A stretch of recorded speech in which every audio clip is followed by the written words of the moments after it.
भवत्वर्यमा तन्न इन्द्रो बृहस्पतिः तन्नो विक्रमक्रमः नमो ब्रह्मणे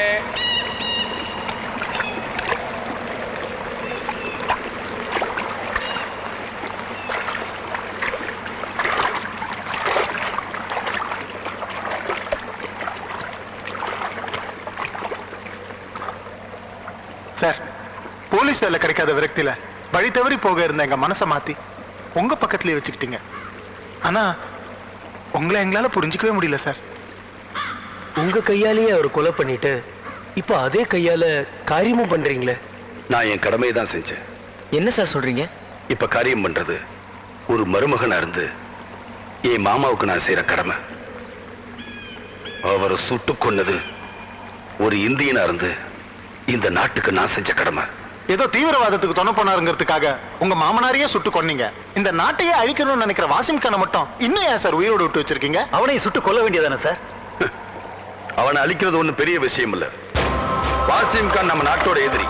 நம்ம மண்ணிலேயே பிறந்து நம்ம மண்ணிலேயே வளர்ந்து எதிரிகளுக்கு துணை போறாங்களே அவங்க எல்லாம் துரோகிகள். இந்த மாதிரி துரோகிகள் இருக்கிற வரைக்கும் வாசிம் கான் மாதிரி ஆளுங்க நம்ம நாட்டுக்குள்ள வந்துகிட்டு தான் இருப்பாங்க. துரோகிகளை அழிக்க நமக்கு இருக்கிற ஒரே துருப்பு சீட்டு Wasim Khan.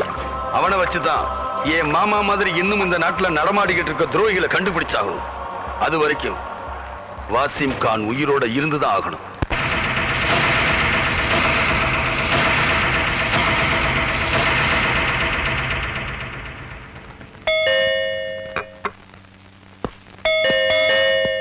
Good morning, DC sir. Good morning, sir. I am Sidamaram Pillai from CBI. Thank you.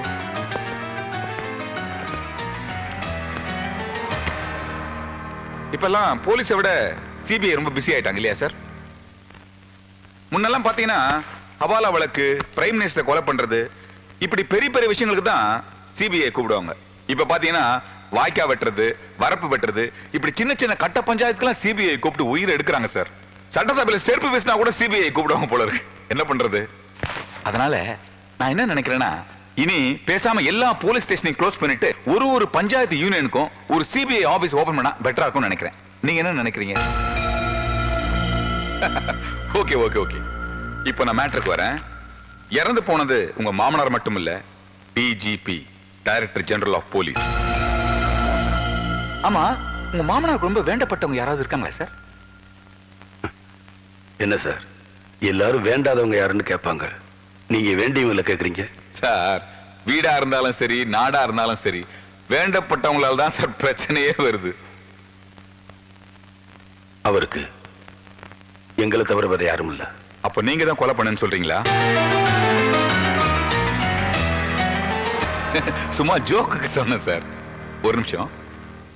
இதுல இம்பார்ட்டன்ட் விஷயம் என்னன்னு கேட்டீங்கன்னா, கொலை பண்ணவன் ரொம்ப ரொம்ப புத்திசாலி.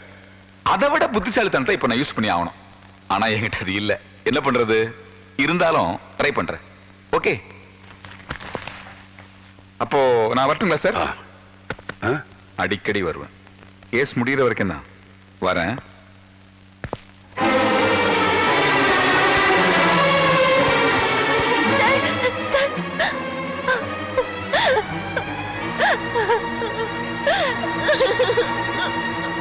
நீங்க ஒண்ணும் அழாதீங்கம்மா, அழாதீங்க. நீங்க ஒண்ணும் கவலைப்படாதீங்க. உங்க அப்பாவை கொண்டவனை கண்டுபிடிச்சு நிச்சயமா உனக்கு தண்டனை வாங்கி கொடுத்துருவோம். என் அப்பா ஒரு போலீஸ்காரர், என் வீட்டுக்காரர் ஒரு போலீஸ்காரர். என் அப்பாவை கொன்ன கொலைக்காரனால என் வீட்டுக்காரோட உயிருக்கு ஏதாவது ஆபத்து வந்துருமோ எனக்கு பயமா இருக்கு சார்.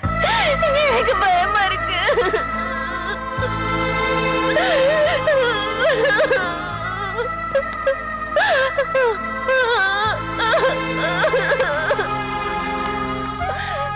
வரேன் சார்.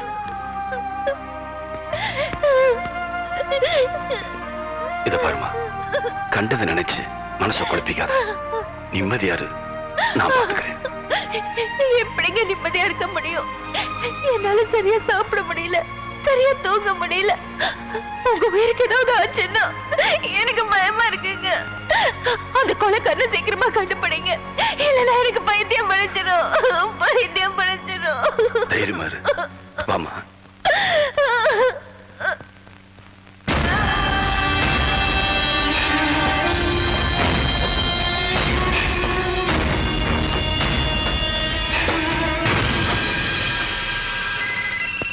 Sir phone. ஹலோ. மாணிக்கத்தை அடிச்ச மாதிரி வாசிம் கான் கண்ணனையும் அடிச்சிட்டான் சார். அவர் இப்ப அன்கான்சியஸா இருக்காரு. சரி, கண்ணனை ஹாஸ்பிட்டல் கொண்டு போங்க. என்னங்க அது செல்லுல வாசிம் கான் கண்ணனை அடிச்சிட்டானா? அன்னைக்கு மாணிக்கத்தை அடிச்சான்னு சொன்னீங்க, கலவரத்தை கிரியேட் பண்ணா நீங்க. இன்னைக்கு கண்ணனை அடிச்சிருக்கான். அவனுக்கு என்ன பைத்தியமா பிடிச்சிருக்கு?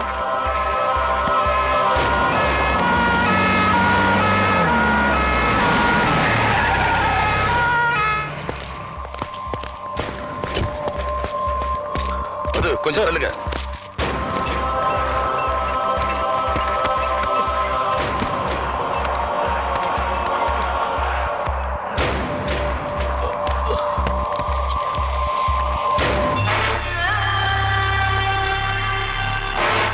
M+KO ஏதோ ரகசிய வார்த்தையில எழுதியிருக்காங்க.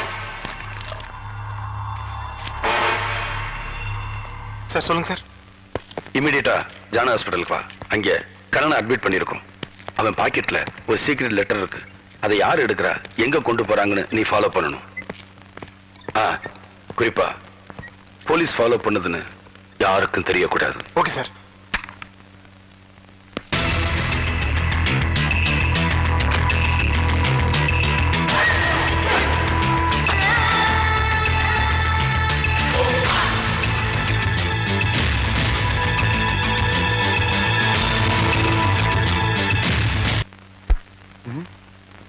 யாரா அவன்? புடிடா அவனை.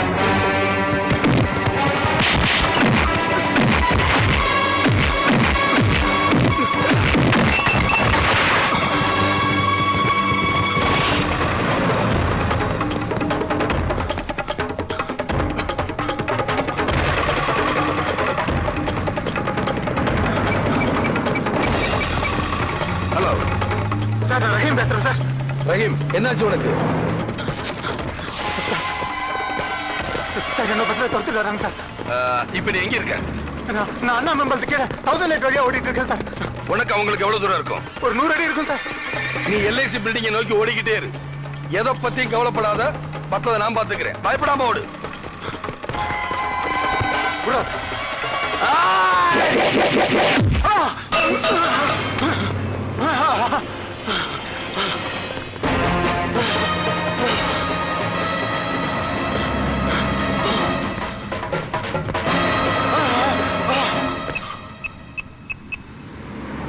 ஹலோ, ஆனந்த் தியேட்டரா?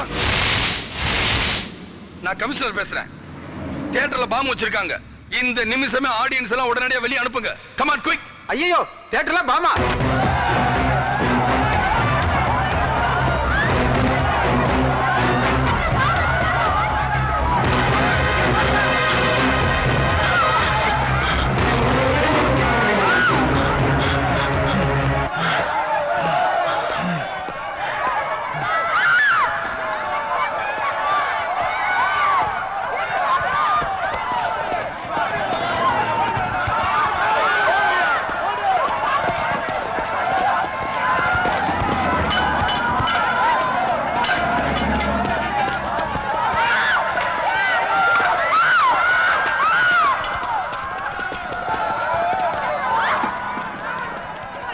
தப்பிச்சுதான். ஷிட்.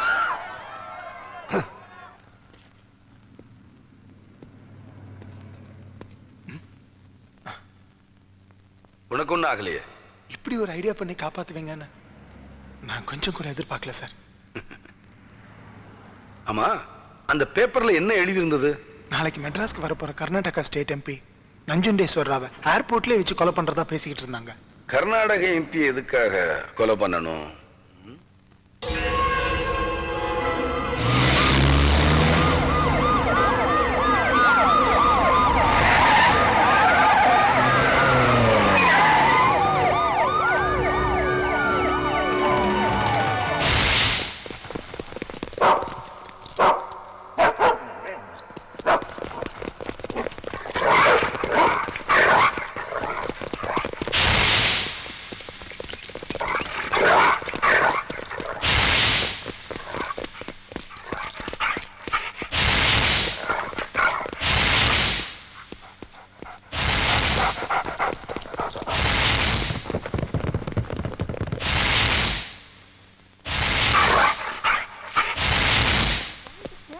சார், யாரா இருந்தாலும் சரி, எவ்வளவு பெரிய விஐபி இருந்தாலும் சரி, கிளியரா செக் பண்ணி அனுப்புங்க. Okay sir. ரஹீம், சார். அந்த குரூப் அழகிங்க யாராவது உனக்கு தெரிஞ்சா உடனடியாக எனக்கு இன்ஃபார்ம் பண்ணு. Okay sir. Careful. Mister Joseph, MP வரும்போது மத்த பயணிகளை அவர் நெருங்காம பாத்துக்கணும். Okay sir. Be careful. Okay sir. Mister Saravanan, boarding section ஃபுல்லா இப்ப இருந்து உங்க கண்ட்ரோல்ல இருக்கட்டும். Okay sir. மிஸ்டர் சண்முகம், நான் சொன்ன அரேஞ்ச்மெண்ட்ஸ் பண்ணிட்டீங்களா? எல்லாம் பக்காவா பண்ணிட்டேன் சார். ஃபர்ஸ்ட் கேட்ல மிஸ்டர் சிவராமன் இருக்காரு, செகண்ட் கேட்ல மிஸ்டர் பழனி ஆண்டியோ, தேர்ட் கேட்ல மிஸ்டர் குமரேசன் போட்டுருங்க சார். ஃபிளைட் கரெக்டா காலையில் 7 மணிக்கு லேண்டிங் ஆயிடும். 7:15க்கு எம்பி ஃபர்ஸ்ட் கேட்டுக்கு வந்துருவாரு. நீங்க சொன்ன மாதிரி 150 கமாண்டர்ஸை செக்யூரிட்டிக்காக 7 மணிக்கெல்லாம் ஏர்போர்ட்டுக்கு வெளியே அசம்பிள் ஆக சொல்லி ஆர்டர் கொடுத்துட்டேன் சார். மீட்டிங் முடிஞ்சு எம்பி திரும்பி போற வரைக்கும் அவங்க நம்ம கூட இருப்பாங்க சார். சார், ஒரு சின்ன டவுட் சார், ஒரு சாதாரண எம்பிக்கு ஏன் சார் இவ்வளவு செக்யூரிட்டி அரேஞ்ச் பண்ணிருக்கீங்க? மிஸ்டர் சண்முகம், தமிழ்நாட்டுக்கு தண்ணியே தரக்கூடாதுன்னு பாராளுமன்றத்தில் பேசின மைசூர் எம்பி நஞ்சுண்டேஸ்வரையா தமிழ்நாட்டுக்கு பேச்சுவார்த்தைக்காக வரார். அவர் உயிருக்கு ஏதாவது ஆபத்துனா கர்நாடகத்தில் ஒரு தமிழன் கூட உயிரோட இருக்க மாட்டான். தமிழனுக்கு ஆபத்துனா கன்னடத்தான் ஒருத்தன் கூட இங்க உயிரோட இருக்க மாட்டான். 2 ஸ்டேட்டுக்கு பிரச்சனை வரக்கூடாதுன்னா வர்றவர் பாதுகாப்பா திரும்பி போகணும். Understand? Yes sir. Be alert. எவ்வளவு பிரில்லியண்டா யோசிக்கிறாரு.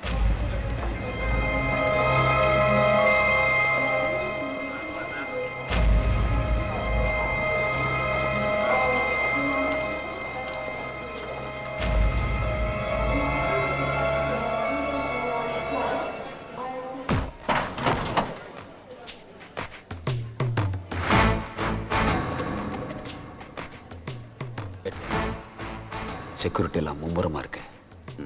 நாம எம்பியை கொல்ல போற மேட்டர் அவங்களுக்கு தெரிஞ்சு போயிடுச்சு. குறிப்பா வல்லரசு தனக்கு நம்பிக்கையான ஆளுங்களை தான் வச்சிருக்கான். இவ்வளவு செக்யூரிட்டி மீறி நம்மால எதுவும் செய்ய முடியாது. முடியும். ஏன்னா அதை பண்ண போறது நாம இல்ல, ஒரு போலீஸ்காரன். என்னடா சொல்ற? Look here, listen to me carefully. MP பந்தோபஸ்துக்காக வல்லரசு எப்படியும் ஸ்பெஷல் போலீஸ் இங்க கொண்டு வருவான். 100ல் ஒரு போலீஸ்காரனா நீ உள்ள போற, காரியத்தை முடிக்கிற, வெளியே வர. இங்க நான் உனக்காக காத்துக்கிட்டு இருப்பேன். What do you say? Have this man. Good idea. Hello, நான் கமிஷனர் பேசுறேன். இமிடியேட்டா கமாண்ட் ஆஃப் ஃபோர்ஸ் அனுப்பி வைங்க.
தீவிரவாதியோட திட்டத்தை முறியடிக்கணும். இதுவரைக்கும் எந்த அசம்பாவிதமும் நடக்கல, இனிமேலும் நடக்க கூடாது. நான் மட்டுமல்ல, நீங்க அத்தனை பேருமே கவனத்தோட நடந்துக்கணும்.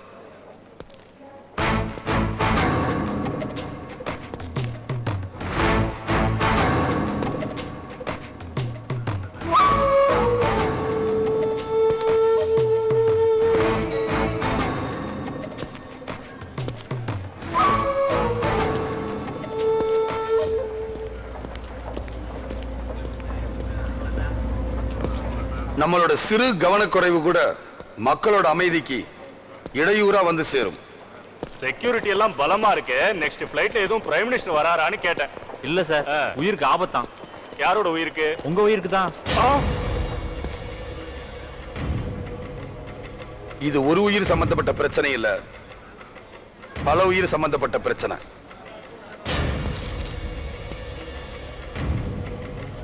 By the right, about turn.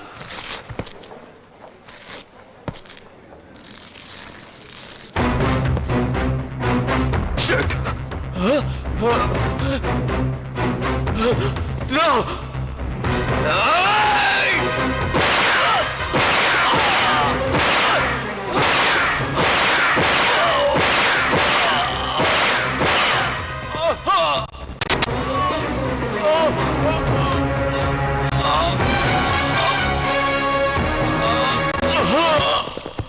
Let's go inside.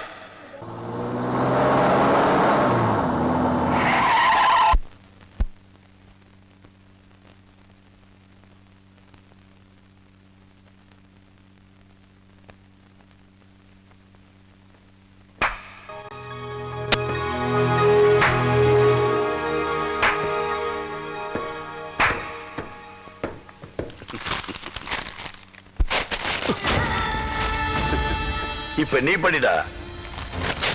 வல்லரசுக்கு பாராட்டும். நீ ஒருத்தனை அடிச்சு புத்திசாலித்தனமா லெட்டர் அனுப்பி வச்ச, அது வாழ்க்கையில கிடைச்சு இந்நேரம் கர்நாடக எம்பிய கொலை பண்ணி இருப்பான். அதனால கர்நாடகமும் தமிழ்நாடு ரத்த வெள்ளத்துல மிதக்கும்னு நீ எதிர்பார்த்த, அது நடக்கல. ஆனா நான் எதிர்பார்த்தது நடந்துருச்சு. என்னடா சொன்ன? உன்கிட்ட இருந்து எந்த தடையும் கிடைக்காதா? உன் தடைய இப்ப என் கையிலடா. அந்த தடயத்தை வச்சு உனக்கு சப்போர்ட் பண்ணிக்கிட்டு இருக்க அத்தனை உள்ளது. அதுக்கப்புறம் உன்னை கவனிக்கிறேன்.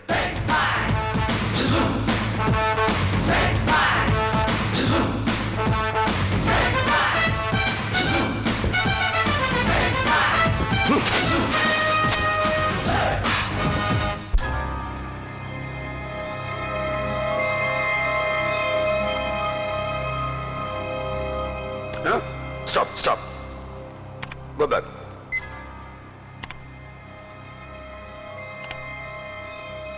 Stop. காருக்குள்ள யாரோ இருக்கிற மாதிரி தெரியுது.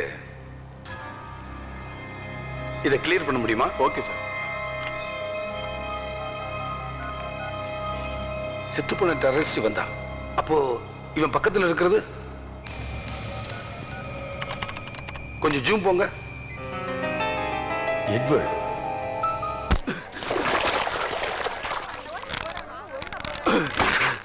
அண்ணே, சீக்கிரம் தப்பிச்சு போயிடுங்க.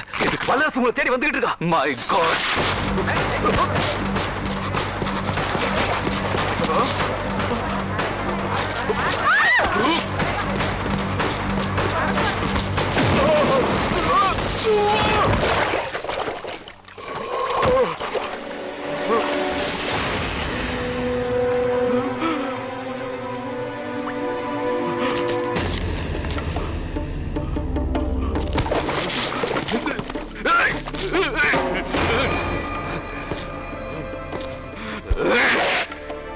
யாரா உன்னை அனுப்பிச்சது?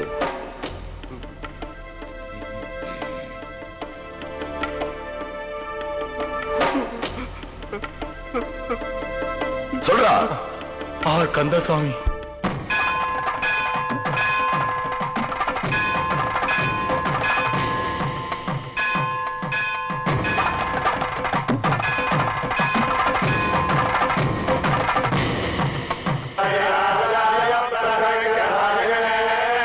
நமோ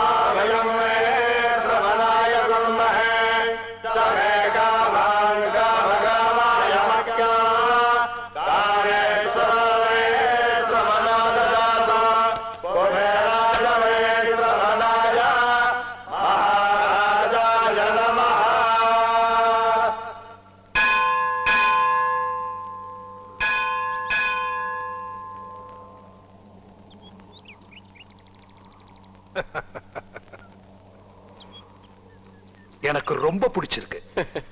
100 வருஷமா பிரசித்தி பெற்ற கோயிலுங்க இது. நான் கோயில சொல்லல, கோயில சுத்தி இருக்கிற 500 ஏக்கர் நிலத்தை சொன்னேன். ஐயா, இதெல்லாம் கோயில் இடம், சாமிக்கு சொந்தமானது. நான் அததான் சொன்னேன். இந்த ஆர்கே சாமிக்கு சொந்தமாக போற இடம் இது.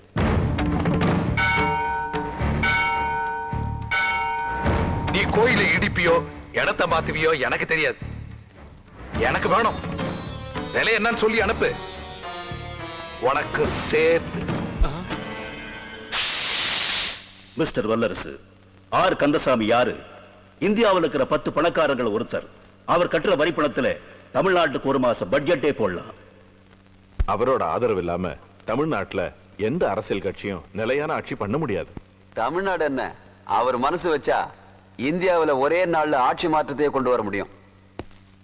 இவ்வளவு ஏன், நமக்கே ஏதாவது பிரச்சனைனா அவர்கிட்ட தான் போய் நிக்கிறோம். அவரும் மனசு கோணாம அதை பண்ணி கொடுக்கிறாரே. இப்படிப்பட்ட செல்வாக்கோட இருக்கிற ஆர்கே சாமியை போய் தீவிரவாதிகளோட தொடர்பு விசாரணை அப்படி இப்படின்னு போனா நம்ம டிபார்ட்மெண்டோட மரியாதையே கெட்டு போயிடும். இப்ப மட்டும் மரியாதை இருக்கா என்ன? நம்ம டிபார்ட்மெண்ட பத்தி மக்கள் எவ்வளவு கேவலமா பேசுறாங்க தெரியுமா? ஒரு சாதாரண கான்ஸ்டபிள் இருந்து கமிஷனர் வரைக்கும் ஒரே லஞ்சம். பிட் பாக்கெட்ல ஒருத்தன் பணத்தை பறி கொடுத்துட்டு அலறி அடிச்சுட்டு போலீஸ் ஸ்டேஷனுக்கு வந்தா அவன் ஏதோ குளக்குத்தம் பண்ண மாதிரி அவனை நிக்க வச்சு எந்த பஸ்ல எந்த ஏரியாவில் எவ்வளவு பணம், முன் பாக்கெட்டா பின் பாக்கெட்டான்னு கேள்வி மேல கேள்வி கேட்டு அவனை தொலைச்சி எடுத்துட்டு அவங்கிட்டே சரி ஓடி போய் 10 டீ வாங்கிட்டு வா, 10 வடை வாங்கிட்டு வா, அப்படியே ஐயாவுக்கு 10 பான் பராக் வாங்கிட்டான்னு சொல்லிட்டு அவன் சொல்ற ஏரியாவில் பிட் பாக்கெட் அடிச்சவன் நம்ம சண்முகமா இருக்குமோ? இல்லையே, அவன் தான் இப்ப ஊருக்கு போயிட்டானே. ஓ, மாரிமுத்துவா இருக்குமோ? இப்படி எல்லாம் டிஸ்கஸ் பண்ணுவீங்க. யாரு எந்த ஏரியாவில் பிட் பாக்கெட் அடிக்கிறாங்கன்னு நமக்கு நல்லாவே தெரியும். நாம பிடிச்சிருக்கோமா? பிடிக்கவே மாட்டோம். ஏன், அவங்க அடிச்ச பணத்துல நாமளும் பங்கு வாங்கிக்கிறோம்ல. தினமும் டிராபிக்ல ஆபீஸ் போற அவசரத்துல யாராவது மஞ்சக்கோட்டை கொஞ்சம் தாண்டினா போதும், ஏதோ நாட்டோட எல்லைக்கோட்டை தாண்டின மாதிரி ஓரங்கட்டு, ஏய் ஆர்சி புக் இருக்கா, லைசன்ஸ் இருக்கா, வண்டியில ஹெட்லைட் இருக்கா, பெட்ரோல் இருக்கா, வீல்ல காத்து இருக்கான்னு தீவிர விசாரணை. எதுக்கு? ரூல்ஸ காப்பாத்துறதுக்கா? கேவலம் அவங்கிட்ட இருக்க 5-10 புடுங்கிறதுக்கு. கஞ்சா வைக்கிறவனுக்கும் சாராயம் காய்ச்சறவனுக்கும் போலீஸ் ஸ்டேஷன்ல ராஜ மரியாதை. ஏதோ அரசியல் கட்சி கூட்டணி தொகுதி உடன்பாடு மாதிரி நீ இந்த ஏரியாவில் காட்சிக்க, நீ அந்த ஏரியாவில் காட்சிக்கன்னு நீங்களே ஏரியாவை பிரிச்சு விட்டுட்டு அதுலயும் ஒரு தொகையை வாங்கிக்கிறீங்க. இந்த அசிங்கம் பத்தாதுன்னு பப்ளிக் பிளேஸ்ல பொதுமக்கள் வாழ்ற இடத்துல விபச்சாரம் நடத்துறானே அவனை நம்மளால அரெஸ்ட் பண்ண முடியுதா? கிட்ட போனா இங்க படுக்காத போலீஸ்கார யாருன்னு கேட்கிறான். இதெல்லாம் தட்டி கேட்க வேண்டிய பெரிய அதிகாரிங்க. நீ கஞ்சா விப்பியோ சாராயங்காட்சியோ விபச்சாரம் நடத்தியோ எனக்கு அதை பத்தி எல்லாம் கவலை இல்லை. மாசம் 15 லட்சம் ரூபாய் மாமூல் வரும்னு சொல்லிடுறீங்க. நாம இப்படி நடந்துக்கிறனாலதான் அன்னைக்கு பிட்பாக்கெட் அடிச்சவன் இன்னைக்கு வீடு பூந்து கொள்ளை அடிக்கிறான். கஞ்சா கடத்துறவன் இன்னைக்கு ஆயுதம் கடத்துறான். விபச்சார விடுதி நடத்துறவன்லாம் இன்னைக்கு கட்சிக்கு தலைவனாகி நாட்டுக்கே தலைவலியா இருக்கான். ஏன், அன்னைக்கே நாம சட்டப்படி நடவடிக்கை எடுக்காதனாலதான். அரசாங்கம் சொல்றமே, எது அரசாங்கம்? எம்பி, எம்எல்ஏ, மந்திரி இவங்க அரசாங்கம் இல்ல, மக்கள் தான் அரசாங்கம். அவங்க தான் நமக்கு முதலாளிங்க. நீ நான் அரசாங்க சம்பந்தப்பட்ட அத்தனை பேரும் வேலை பார்க்கிறோமோ வேலை பார்க்கலையோ மாசம் 1ஆம் தேதி சம்பளம் வாங்குறோம். அது எப்படி வருதுன்னு தெரியுமா? நாட்டுக்காக மக்கள் கஷ்டப்பட்டு கட்டுற வரி பணம் தான் அது. மாசம் சம்பளம் கொடுத்து வீட்டுக்கு வாட்ச்மேன் வைக்கிற மாதிரி நாட்டை பாதுகாக்க எல்லையில ராணுவ வீரர்களையும் எல்லைக்குள்ள நம்மளை நியமிச்சிருக்காங்க. நாம அவங்களுக்கு உண்மையா நடந்துக்கிறோமா? கார்கில்ல நடந்த போர்ல தான் கடமையை நிறைவேற்ற உயிரை விட்ட ராணுவ வீரர்களுக்காக இந்தியாவுல மூல முடுக்கல இருக்கிற 90 கோடி மக்களும் கண்ணீர் விட்டாங்க. அவங்களோட நல்வாழ்வுக்காக கோடிக்கணக்கில் பணத்தை குட்டிக்கு வச்சாங்க. போலீஸ்காரன் செத்தானா ஒருத்தராவது கண்ணீர் வெடிக்கிறானா? தெரியாம தான் கேட்கிறேன், கண்ணீர் வெடிக்கிறானா?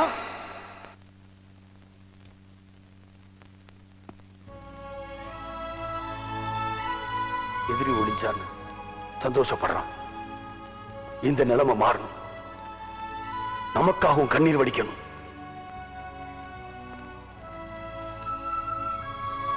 உங்கள் நண்பன் உங்கள் நண்பன் பேரளவுல இல்லாம செய்கையில காட்டணும். குற்றவாளி பிட்பாக்கெட் அடிக்கிறவன் இருந்தாலும் ஆர்கே சாமி மாதிரி பெரிய பிசினஸ் மேனா இருந்தாலும் சட்டப்படி நடவடிக்கை எடுக்கணும். அப்பதான் இந்த மக்கள் மத்தியில நமக்கு மரியாதை கிடைக்கும்.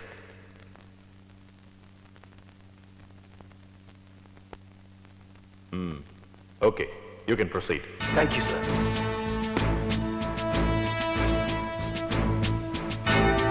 நான் ஏற்கனவே சொல்லல அவன் புத்திசாலின்னு. நீயா இருந்தா சாட்சி கிடைச்ச உடனே தம்பட்ட அடிச்சிருப்ப. அவன் சைலண்டா காரியத்தை முடிச்சிட்டான். என்ன பண்ணிட்டு இருந்தீங்க? என்ன பண்ணிட்டு இருந்தீங்க? விடிகிறதுக்குள்ள அந்த வல்லரசுக்கு நானே என் கையால சமாதி கட்டா. சேகர், நான் பாத்துக்கிறேன். நீ போய் கெஸ்ட் ஹவுஸ்ல ரெஸ்ட் எடுப்போ. டேடி போமா. நெல்சன் சார், என் மகனை ஜாக்கிரதையா பாத்துக்க. Okay sir.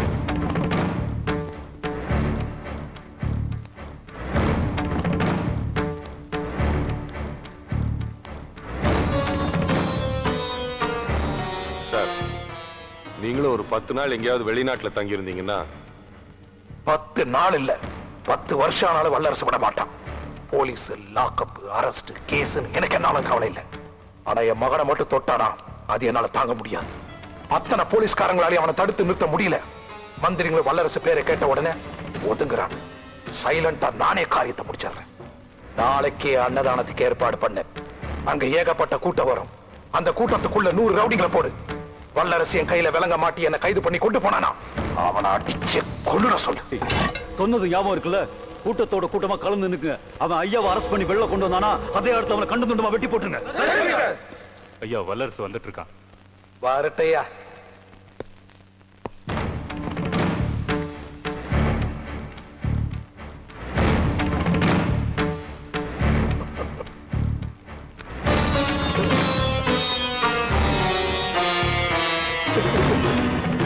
வல்லரசு,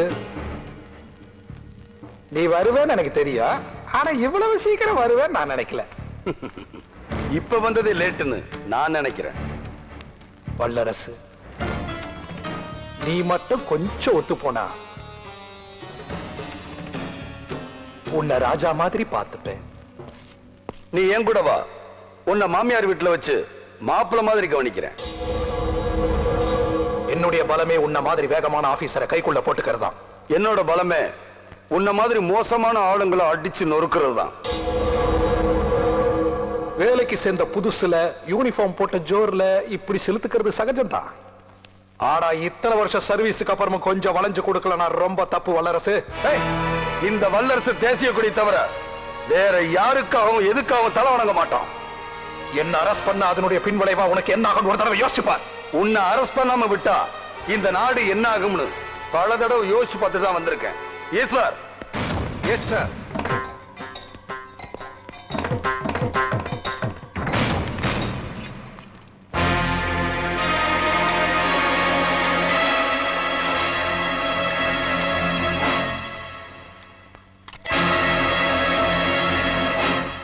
போடா.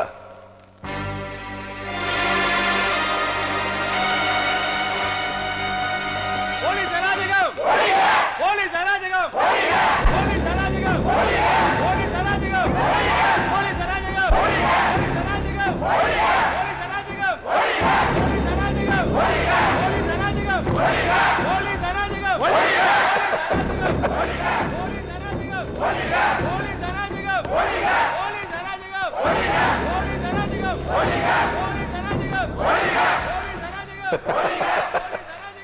என்ன வல்லரசு வளைச்சு போயிடிக்கிற? போ. என் முன்னால ஒருத்தன் கை நீட்டி பேசுறதையே ஜனங்க ஏத்துக்க மாட்டாங்க. நீ என்னடானா என் கையிலேயே விளங்க மாட்டி வச்சிருக்க. நிச்சயம் உன்னை உயிரோட விட்டு வைக்க மாட்டாங்க. மரியாதை அந்த விலங்கு அவுத்து விட்டுட்டு என்கிட்ட மன்னிப்பு கேட்டு போயிரு.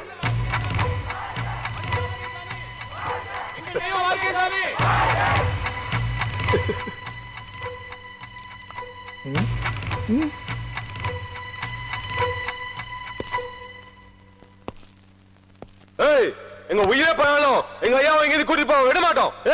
எங்க அத்தனை பேரை கொண்டு எங்க ஐயா இங்க கூட்டிட்டே போக முடியும். போலீஸ்ல என்ன வேணாலும் பண்ணுவீங்களா? இந்த மிரட்டலுக்கு நாங்க ஒண்ணும் பயப்பட மாட்டோம். எங்க ஒரு அடி முன்னாடி எடுத்து போய் பார்க்கலாம். மரியாதையை எல்லாரும் கலைஞ்சு போயிருங்க, இல்ல சுட்டு தள்ளிடுவேன். கையில துப்பாக்கி இருந்தா சுடுறீங்களா? எங்க சுடியா பார்க்கலாம்.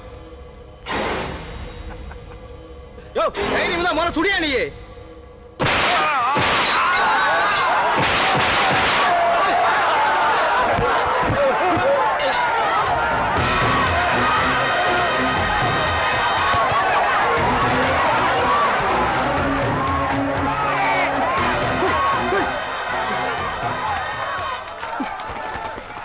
யாரும் சுட்டிருக்க 5 முறை சுட்டிருக்க, ஒரு சும்மா விட மாட்டேன். இதுக்கு நீ பதில் சொல்லி ஆகணும். இதுக்கு நான் பதில் சொல்ல வேணாம், அவங்களே சொல்லுவாங்க.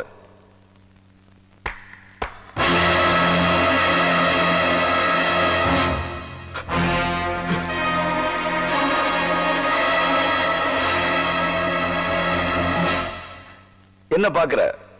எல்லாம் ஓன் டெக்னிக் தான்.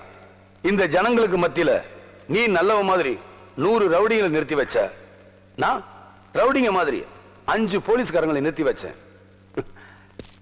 இந்த மாதிரி வேலையெல்லாம் உன் வீட்டு வாட்ச்மேன்ட்ட வச்சுக்க, இந்த வல்லரசிட்ட வச்சுக்காத.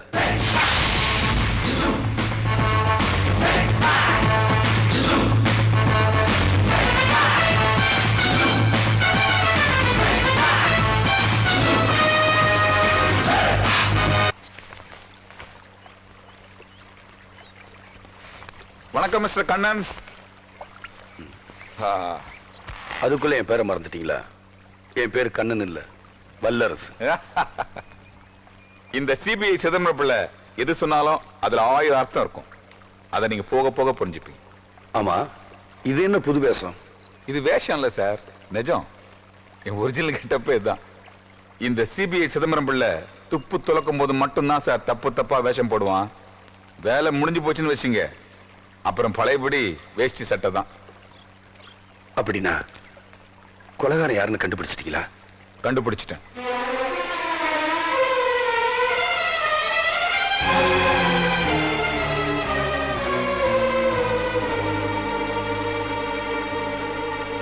நீங்க தான் அந்த நல்லவர்னு கண்டுபிடிச்சிட்டேன்.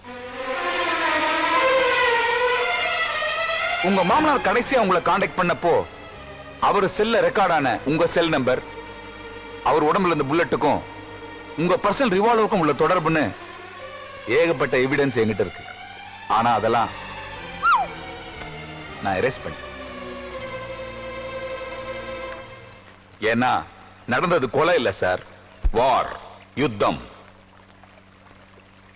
யுத்தத்துல கலந்துக்கிறவன் கொலை செய்ய முடியாது சார், அவன் தான் கடமையை தான் செய்யறான்.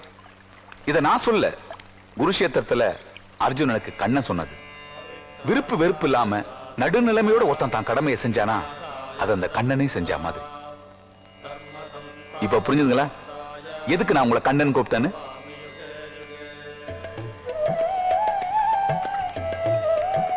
உங்க நேர்மை, சின்சியரிட்டி எல்லாமே எனக்கு தெரியும் சார். நீங்க எது செஞ்சாலும் அதுல நியாயம் இருக்கும். உங்களுக்கு நான் மட்டும் இல்ல சார், இந்த நாடே தலைவனுங்க கடமைப்பட்டிருக்கு. நான் வரேன் சார்.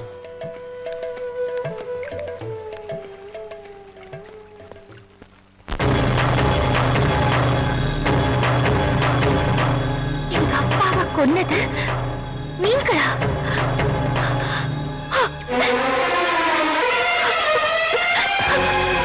அஞ்சலி, நான் சொல்றத கேளு. அதான் எல்லாத்தையும் கேட்டேனே. என் அப்பாவை கொன்னது யாருன்னு ஒவ்வொரு நிமிஷமும் துடிச்சுக்கிட்டு இருக்கேன். நீங்களே என் அப்பாவை கொன்னுட்டு எதுவுமே தெரியாத மாதிரி நடிச்சிட்டு இருக்கீங்களா? தொடாதீங்க, என்ன தொடாதீங்க. அது வந்து தொட்டா இந்த இடத்துல நான் உயிரை விட்டுருவேன்.